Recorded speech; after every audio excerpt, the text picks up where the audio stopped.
Hello, everybody, and welcome to Noise Cancelling, the podcast that has episodes numbering from 1 to 61. And this is the 61st episode of said Noise Cancelling podcast, where we talk all about tech. And I am joined by three wonderful people to talk about that tech thing. Please, someone help. Hey, I'm Sherri Smith, editor-in-chief of Laptop Mag. I'm Henry Sitnedger. I'm home cinema editor of TechRadar. I'm Bryan Wolfe from iMore, but right now I'm at TechRadar. And I am Gareth Beavis, global editor-in-chief of TechRadar. And yeah, Bryan, you're part of the family. Nice to have you on here as well as the podcast. Looking forward, love it, yeah. Looking forward to it, love it. As long as there is enthusiasm oozing out, that's all that matters. I look forward to loving it. Yeah. Exactly. Is there a better way of describing the human condition than that? I'll start loving it one day. Yeah, exactly. Hope is just that's the thing that kills you. Anyway, welcome to Noise Cancelling. People who have listened to this before know what it's about. It's inane frippery about things that happen this week with a format that, quite honestly, alters regularly. We like to talk about all the different things going on, but this week is a big question that, I'll be honest, I'm going to have to work hard to make sure everyone stays engaged with, because it's about football or soccer to our US listeners, and to most people on this podcast that aren't me, don't give a shit. I would be right in saying. Yeah, you'd be correct. Yeah. So very quick précis. The idea was that over in Europe, where football is very important and big and lots of money, 15 clubs decided, or 12 clubs decided amongst themselves that they are that good that they should have a competition that they can earn loads of money from. They can't be got rid of because they are founding members, and they will let 5 other people come play if they decide they're good enough for it. Obviously, this means a competition with basically no danger. There's no jeopardy involved at all. So people were quite upset. And 72 hours after the announcement, it's basically unraveled, and people have withdrawn from it. It's now dead in the water. It's not going to happen anymore. Which means by the time that we've got to the Friday when you're listening to this, it'll probably be a distant afterthought for those. But we're going with the big question anyway. If there was going to be a tech super league, which brand would you support? Or which brands do you think would be in it, basically? And in this case, we're saying, the tech super league are those big brands that would want to be in it so they could never be criticized and never get a bad review. Who would be in there? Would you support anybody? Would you think anyone deserves to be in there? Sherri, start us off. To get no criticism at all? No, that's impossible. Like, my whole job is to critique. But companies that I do support as a consumer, PlayStation, Xbox, Samsung, little bit of Dell action. I suppose we should probably reframe this question in light of what's happened. So let's say, if someone said, there's been a tech super league created with 15 brands that have decided they can't get criticized, who would be your number one pick to be on there? Oh, who decided that they can't get criticized? Yeah. Ooh. Who would be their number one? And then who would you like to take one of those last 5 spots to get into this powerhouse? And you think, you know what, they're going to really help out and be the consumer's champion? See, you're putting me in a tough spot, because for who knows who listens to this podcast, but True. Companies that feel that they are without reproach, let's go with Google. Interesting, yeah. For sure. I suppose it becomes this difficult thing of like the reproach when you become so vast and so sprawling and do so many things, all the big tech basically, that, Facebook probably don't give a shit about the portal reviews, do they? It's a nice idea. It uses their video calling technology, but everyone's going to criticize Facebook portal. Yeah, it's one of a billion things that they're doing right now. So I suppose when you say beyond reproach, it's not the same thing. What are you reproaching them for?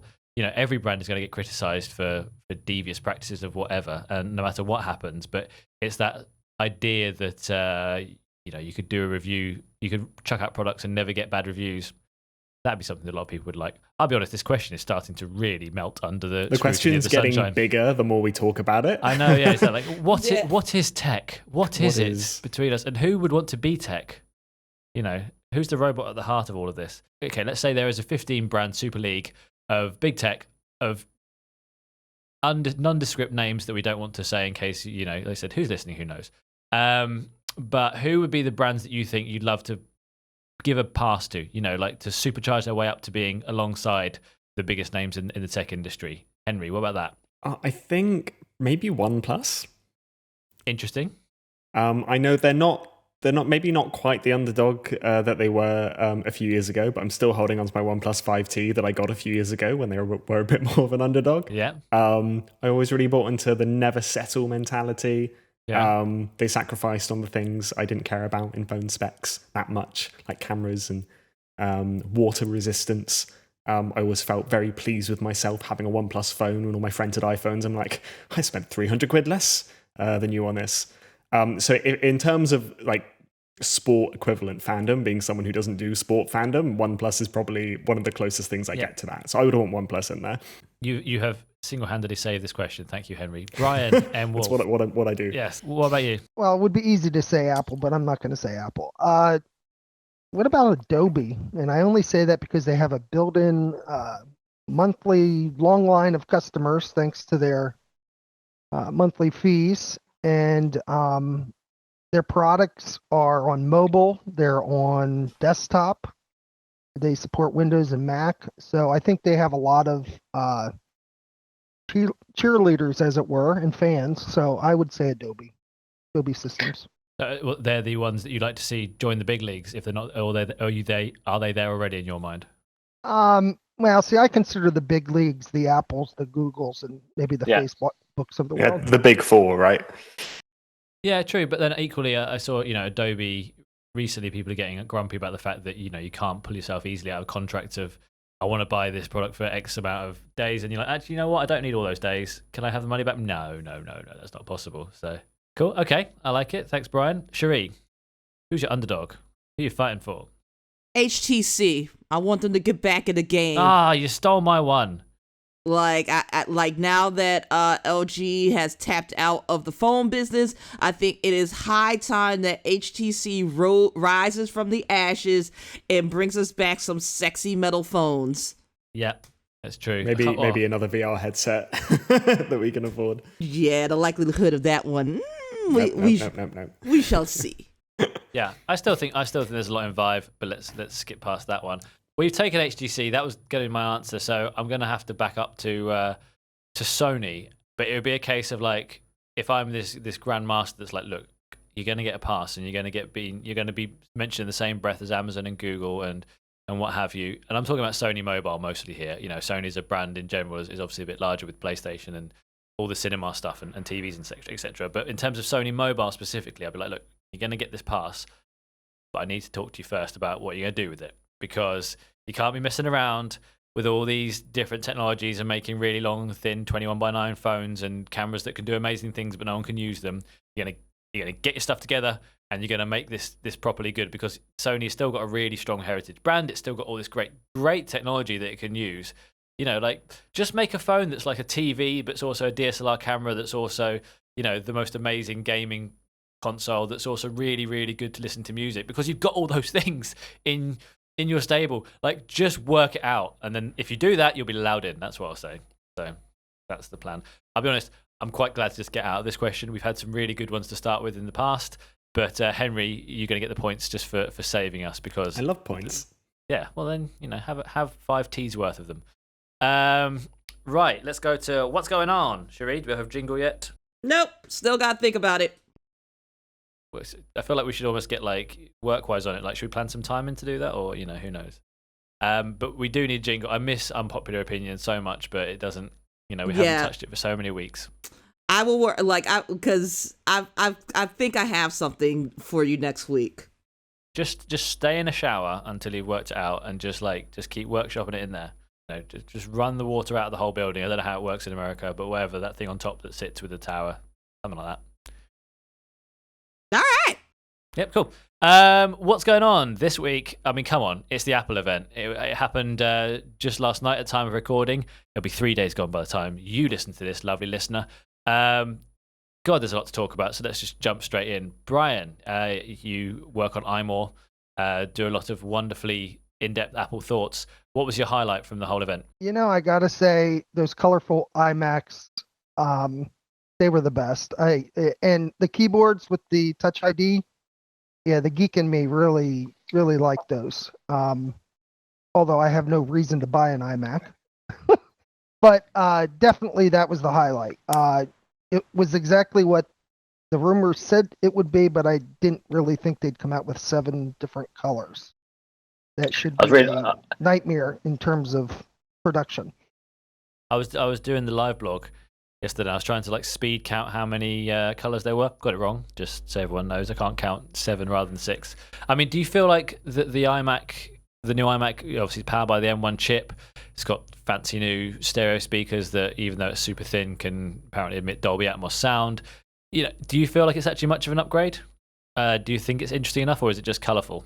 Well, I mean, I think right off the bat, if you want something bigger than 24 inches, obviously they didn't release that model.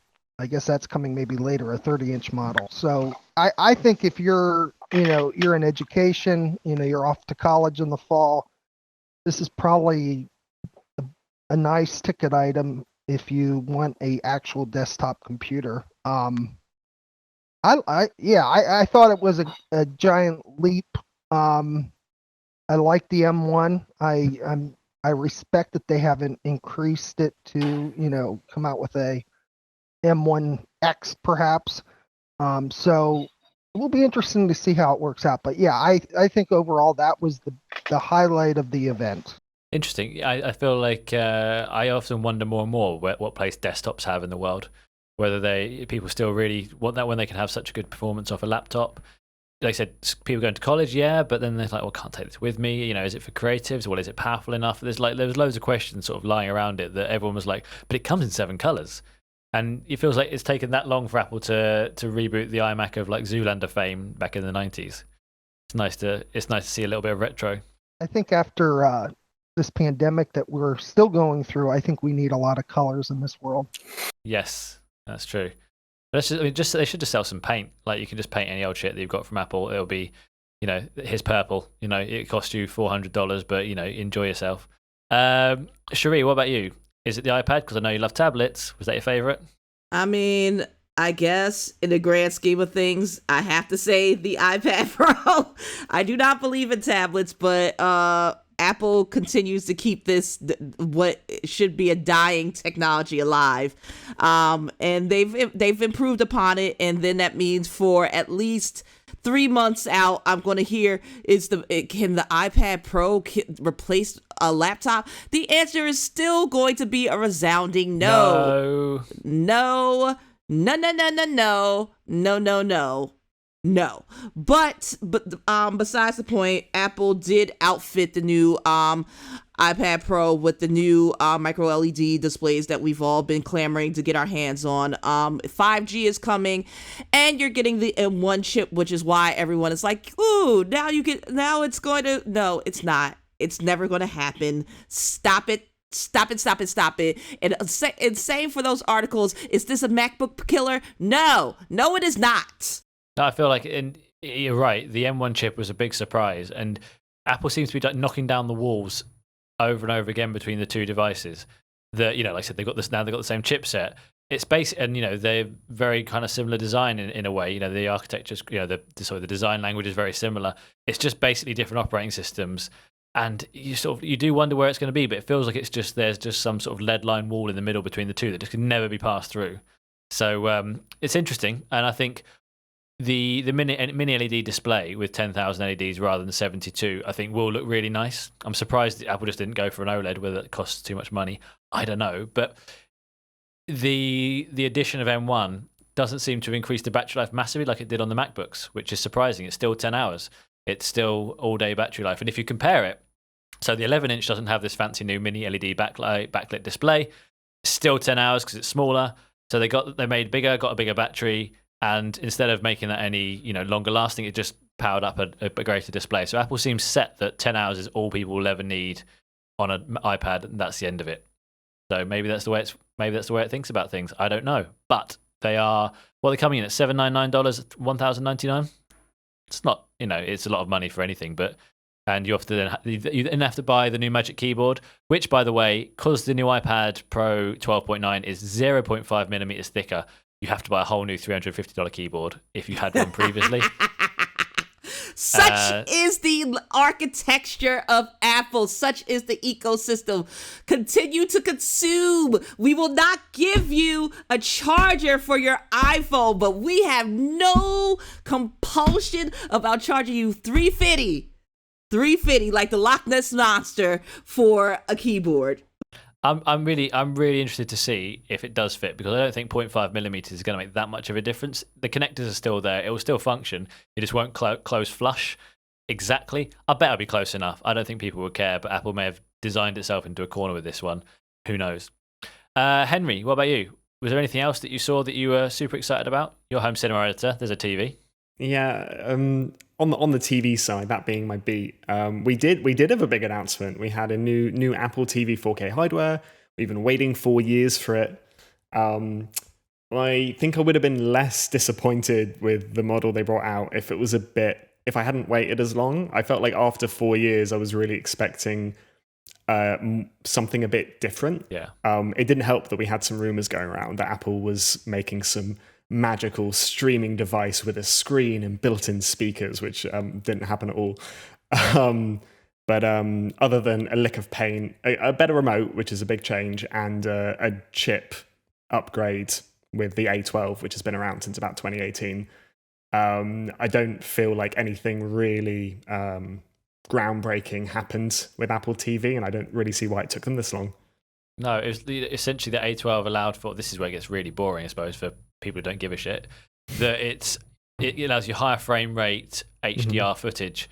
So, and even that, movies aren't encoded in higher frame rate. It's basically sports, the stuff you shot on your iPhone. Very little content. I think the main perk of the processor may well be for people with, let's say, Apple Arcade subscriptions, people who are planning on using it for stuff other than TV, but then we're looking for a minority of a minority, because Apple TV has never been sort of a bestseller streaming device in the way that, say, the Fire TV Stick has.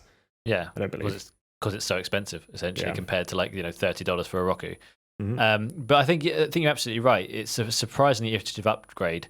And you said the Siri remote, if you should see it, it's much thicker. It's got the Siri button on the side. It's gone back to the scroll wheel, the click wheel functionality like iPods of old. Apple's had that on the remotes in the past. It's like it can't work out what's right at this point. But then you can buy that remote for your old TV if you want to. So, unless you really, really want that high frame rate, then it's game over. So yeah. And Bryan, let's talk. Well, there's a couple of final things, but I think the big one left is AirTags. Do you care? Well, before this, I thought, okay, what do I think of AirTag? It's AirTag, not AirTags. Okay, fine. Yeah. I don't know. Kind of a money grab.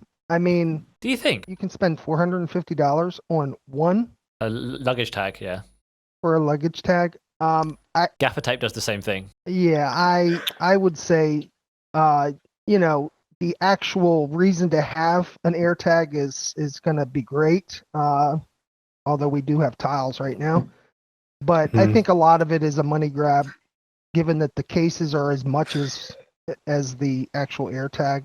But I'll probably buy, 4 of them at least, so they got $100 out of me.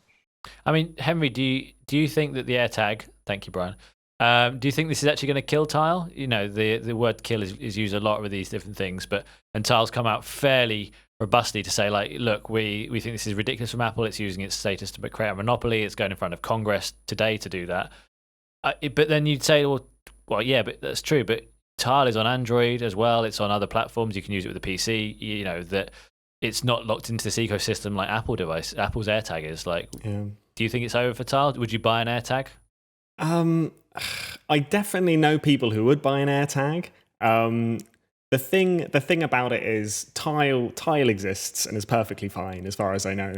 But I think there are a lot of people who don't currently have something like tile, and by virtue of Apple doing it, they're like, oh, I should probably get this. Yeah. And I do think it's going to amplify the use case for tile-esque technology. So in terms of whether it's kill tile, it might also draw more attention to the technology and how useful this sort of thing is for people who don't have an iPhone, which is a lot of people. The sort of increased exposure of this technology may well move more people towards tile. But that might be an optimistic view of a company that would happily monopolize a lot of these things. I lose stuff so often that the only thing that is going for this is Apple is the fact that you could have so many people around the world who've got iPhones that could be like, I've basically found your phone for you, or not found your phone, but I found your keys, or I found your bag, or I found your cat, or whatever you want to use it for. And you can tap your iPhone and get contact details for the person if you wanted to, if they enabled it.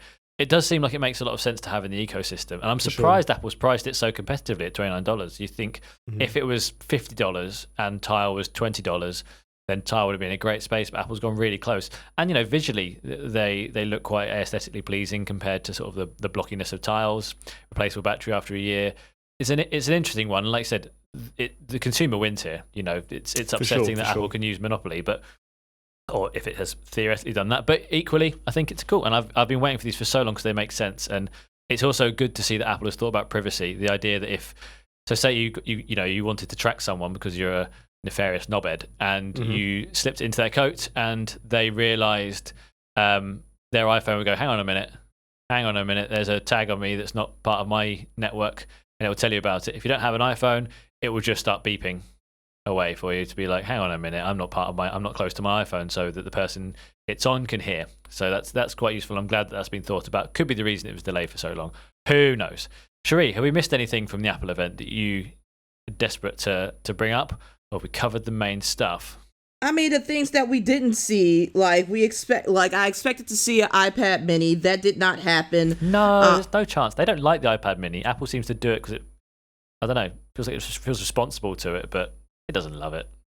Yeah, so it gave me about everything I expected. I was expecting a one more thing moment that didn't happen, so nah.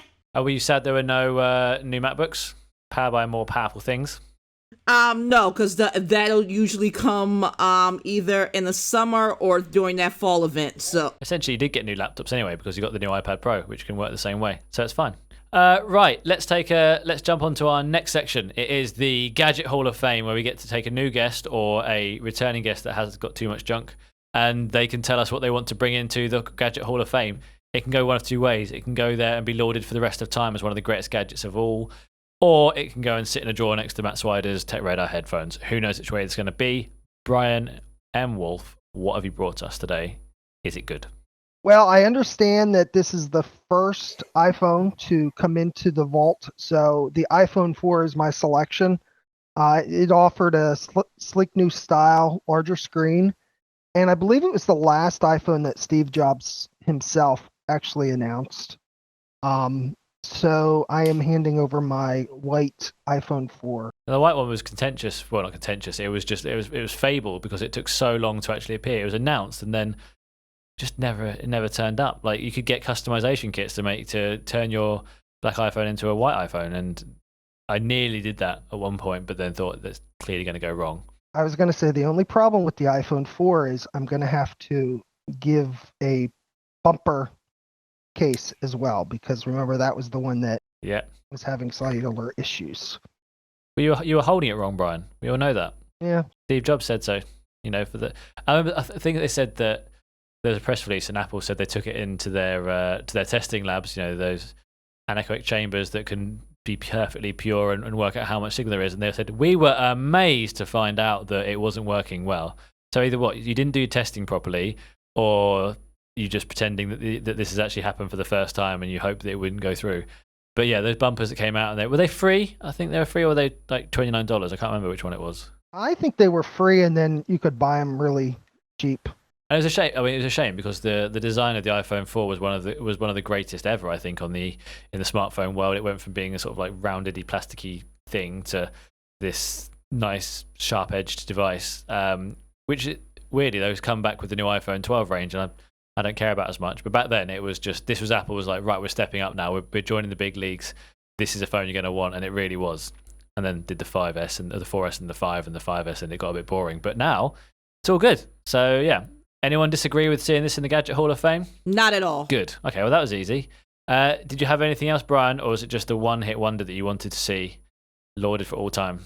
Well, I was only told to come up with one, so I only came up with one. So I think the 1-2 punch, the phone and the case. So there you go. What was your first gadget? Do you remember? My first gadget? Yeah, if you think back to the first like bit of tech that you remember when you were younger. I remember probably there was a Sony tablet out that was about 2 inches thick.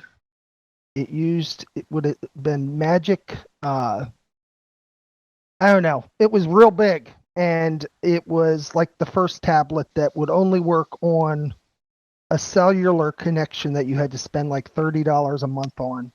And it used some sort of magic technology where you could actually draw on it with your hands and stuff. That was probably sometime in the early 90s. I remember that. Okay, well, hopefully one of the listeners will they can email into our email address that we don't know the password to at this point, and they can let us know what's going on with that. But yeah, that sounds good. That sounds like the sort of thing we need in there, because you can confuse people, and if they're looking to steal the prestigious iPhone 4, which, lest we forget, was the one that was found in the bar and was probably the biggest leak of all time in the smartphone world. Right, what's up next? It is the news blast. Now, we have the production meetings the day before. Our producer Matt says to Gareth, talk about myself in third person. He says to me, Gareth, you're doing it this week, and every time I'm like, yep, I will definitely prepare for that. Not once again. Matt has been great and given me some options for this. So basically, I'm going to be reading out some stories here and guessing what they're about, because I haven't filled in all of these right now. I know some of them, thankfully, but not all of them. So, are you ready, Sherri? Can you time me? This is gonna be fun. Yeah. All right, and I'm counting you down. 3, 2, 1. Right, so Microsoft and Discord were in talks to be bought out from Discord's being bought by Microsoft. That's not happening anymore. Could be an IPO float. The Samsung Galaxy A22 is a design that's been leaked within cases. No idea what that's about. Probably a big-ish screen. I don't know, possibly. Psychonauts 2 might be coming to the Microsoft Xbox and be actually playable, which sounds like that it wasn't expected to be, and maybe some sort of demo. Psychonauts, not even heard of the game. Well done, Gareth. Netflix, The Witcher 2 and Sex Education 3 will release in 2021. We knew that was going to happen, but it's good to see that the filming hasn't been destroyed by all the stupid COVID. Sony, as a mystery Ultra phone, could be appearing. The Ultra series has been a bit weird and very powerful normally, so could this be an 8K phone? No idea. We talked about HTC earlier. The Vive Air leak could be a fitness-focused VR headset. Not sure that's going to work because sweat. But let's find out if it could be, because that is where fitness works. Apex Legends coming to Android and also the iPhone. Cool. Rockstar made things better in terms of Max Payne 3. Ah, cool. I'm glad about this because I was starting to get lost. You haven't heard of Psychonauts? Yeah, I realised when I said that, I was like, probably not. I mean, it's got a sequel, so I don't know what happened to me in the gaming world, because I was the biggest game when I was a child, and then suddenly one day just stopped. And I still love it, and I still like playing games, but then I lost my way, and then apart from racing games, just they got too big for me. Yeah, it requires a lot of time and engagement to really stay in gaming. I did laps for 3 or 4 years. I just didn't play anything. I got back, and thankfully got back to it, because God knows what I was doing with my time if I wasn't staring at a screen all my weekends. No, you haven't got children, so that does make it easier. My Xbox is my child, I think. I was my ex. I was like, what? my ex keeps trying to call me and tell me something, but I just won't pick up her calls. Cool. Well, I got 8. I mean, does that even count? Because I'm not sure most of that wasn't true. But anyway, right, let's go on to the big news of the week before we wrap up for this lovely episode of the Noise Cancelling Podcast. We've got 3 things we're going to bring up today. Henry, let's start us off. Now, Amazon has cancelled its, to some people they might call it a LOTR, but a Lord of the Rings that is how most people say Lord of the Rings, yes. LOTR MMO. LOTR. I can tell you're not in gaming anymore. I couldn't remember what MMO stood for briefly, but massive multiplayer online. I know that. Yeah, you done it. Well done. I do. I'm in charge of a tech website. Once in a while I learn acronyms. So anyway, that's been cancelled is the big talk. So what does that mean? We've got lots of things. We've got Amazon's doing Game Studio with Luna. That's meant to be a big thing. And there's meant to be a TV show as well. Incite us. There's a lot going on in this story alone. The Lord of the Rings MMO had been in development for about 3 years now, and some sort of a contract dispute between Amazon and Tencent, which purchased one of this game's development partners, means it's gone into development hell. It doesn't mean we'll never see it. Okay. But nothing is happening for the moment, and Amazon Game Studios now has an increasingly long record of games not working out. Had its free-to-play shooter Crucible that went into open public beta and then went back into private beta because no one was playing it, and then was officially cancelled. And you've got a lot of controversy over New World, a game where you literally colonize the American continent and fight off the equivalent of Native American zombies. It's Amazon getting into the game business has been a very weird thing to watch. Amazon also obviously has it's making a Lord of the Rings TV show, which still seems to be on track. It's TV streaming arm generally having better form and a bit more respect than its gaming arm. But it's very odd seeing it just run into these problems with every notable thing they do in the gaming space. And Sherri, you covered the Amazon launch when they launched about 1,000 things. Did Luna get you excited as a gaming platform? No. I just had is it still even in beta? I haven't even gotten to touch it yet. I'm not even sure. Exactly. And I forgot about it. Exactly. Until I saw it today. I was like, oh yeah, Luna. We just watched Stadia, just like, yeah, we're not going to develop any more games. We're just going to try to license things out. And you see what cloud gaming is such a fraught industry right now, because like you see Nvidia is having problems getting developers to commit and let them use their licensing and all that good stuff. So now what is Amazon doing? Like I'm very confused. Like I know that books. No. That's what it started. I haven't gotten a chance to touch Luna. I'm not sure if Luna is out of beta. The fact that I'm even asking these questions and gaming is one of my passions says a lot about where Amazon stands in terms of game development and cloud gaming. It just feels like, and maybe Bryan can weigh in on this a little bit, but it feels to me like, how in the pandemic, Zoom became like the de facto word for video calling. And no one had even really heard of Zoom much beyond, you had to maybe do a briefing with somebody and they said, you've got to do it on Zoom. You're like, oh, what? I've just installed Blue Jeans or something and now I have to do this. And then suddenly Zoom became this byword for video calling. And then you had all these things. You had Skype and FaceTime and Google Hangouts and Microsoft Teams that were ready to go. And then somehow Zoom just stole in and became this multinational brand. And I feel like when somebody does make cloud gaming work, Google Stadia and Luna and everything, they'll be like, oh man, how do we get this so wrong? Yeah, I mean, I would say somebody's going to develop something that's, everybody's going to be like, oh, this is the next big thing. It makes sense. Yeah, Sherri, I know that Amazon charged me 2 months for Luna, so I don't know if it's in beta yet but I know they charged me twice. Did you play it? I played something for 30 minutes, and mainly I just did it to see how the speed was. It was okay. It was, I'm a little like you, Gareth. I don't game too much anymore. I mean, I like the fact that this is such a big project that I forgot to ask somebody if they tried it. Usually we're like, just checking no one's done it. He's like, well, I just assume no one has because everyone has forgotten about it. But at least the speed was good. Well, that's something. Mm-hmm. And, this brand that's got Twitch, which is one of the biggest gaming interactivity platforms, can't make this streaming situation work yet. It's quite surprising. Right, well, Bryan, tell us about things that are also popping up everywhere. Clubhouse Alternatives. What about them? Yeah, this little app called Clubhouse, came out of nowhere and found a interesting way to bring everybody together through voice. Who would have thought? And now, of course, everybody else is jumping on the bandwagon. I guess Facebook's coming out with an alternative, Reddit.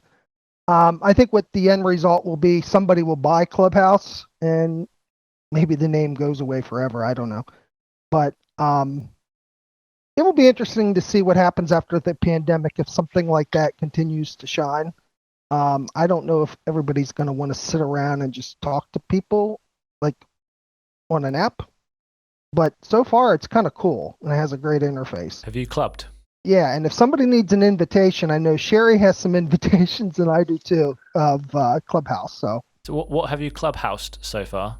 not a lot. You know, you can go in there and talk about everything. I like the ones where you sometimes can talk about TV shows and stuff. I'm not really into the, I would say, almost described as tech talks that people have. I'm not into that. I do it more for fun stuff after work. Sherri, what about you? I still like Swider and I are still doing our Clubhouse hotline tech, and I am launching a new one that is a bit more risque after hours type of deal for the adults that we we have not decided on a name yet, but supposedly we are launching tonight, so we shall see. I mean, this is like, fail quickly, iterate smart. You can do this. How many, I don't know, how do you measure the interactions on Clubhouse when you say you've got the hotline tech? Do you have sort of listeners or interactors? Listeners, so like it basically kind of goes on how big your rooms are. So like if you look, a Clubhouse can hold up to, I think, 800 people, and then they'll have like standing rooms some kind of way, because I've been shuffled into one of those standing rooms. What happens in a standing room? A virtual standing room? Like I think you can listen in, but the likelihood of you being like, if you raise your hand, like the likelihood of you being acknowledged is probably slimmer than if you were in the actual room. And Henry is over there cracking up. I just love the idea of standing room like in a theater or something. Like this whole other like section of digital infrastructure just for people who can't quite get into the room. Have you clubhoused, Henry? I don't know if that's the word to use, the verb to clubhouse. I've neither clubbed nor housed. Okay. But are you enticed to club or house? Not really. I don't think I'm going to ask anyone for an invite. My attitude to most social media apps is when enough people I know are on it that it's inconvenient for me not to be on it, I will get on it. And at the moment, Clubhouse hasn't done that. Good. Well, I think that's a lesson for us all. And one we should take away into the weekend as you listen to this podcast. And if you're my dad, give me feedback on our weekly phone call. Right. Well, thank you everybody for listening to episode, what turns out to be 61 of the Noise Cancelling Podcast. Sherri, how can people get in contact with you? And have you had a good time?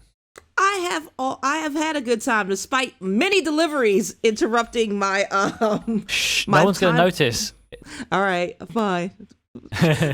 Look, I'm just saying. But yes, I always have a good time chatting with you and our guest Gareth.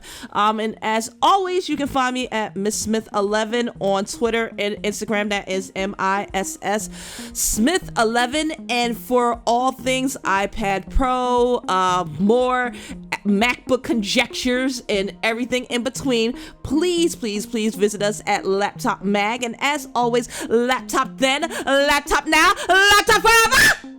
And I do love the peaking on the microphones for that. Our sound engineer always is thankful for that. But will people be able to find out about the After Hours Risque Clubhouse, or is that it's going to be under a pseudonym? No one's going to know. I like, my parents know who I am as a person, so I'm not gonna like they know me. I'm 40 at this. Okay, good. I'm 40 years old at this point. I'm not hiding anything from my parents. They know who I am as a person. Good. Okay, Henry, how can people get in contact with you? And have you also had a good time? Best way to get in contact with me is to open a Clubhouse conversation and invite me to it, because I'll definitely show up. But you can find me on Twitter at Henry_St Ledger, or just head to TechRadar and just like scroll through some TV articles. I've written probably some of those. I hope you have, otherwise we're going to have a conversation. at least one on the site, yes. I think. Good. Just keep recycling it and I will never find out. Brian, how about you? Thank you for coming on for the first time. It's been nice to have you. I'm on Twitter, Bryan, that's with a Y, M, Wolfe. And like I said earlier, I'm on TechRadar right now, so you can find me on there writing about mostly Mac stuff. And it's good stuff. You should come and check it out. Yeah, the site's really trying to bring lots more Mac stuff to the site. Yes, and timing-wise, excellent. Thanks to you, Apple. And I am Gareth Beavis. You can get me at SuperBeav on Twitter, but as you should probably do, just type in TechRadar into any social, and we've cleverly managed to get that handle for nearly everything, which makes life a lot simpler, I'll be honest. Please come there for all of your, as Bryan said, Mac needs plus others. TVs, we do those too. Laptops now, but not forever, who knows, because Sherri's juggernaut of Laptop Mag could come and eat us one day. Thank you for listening to this podcast. We'll be back next week with a bit more. My computer's about to run out, so I'm going to say goodbye to everybody right now. Bye-bye. Bye. Bye.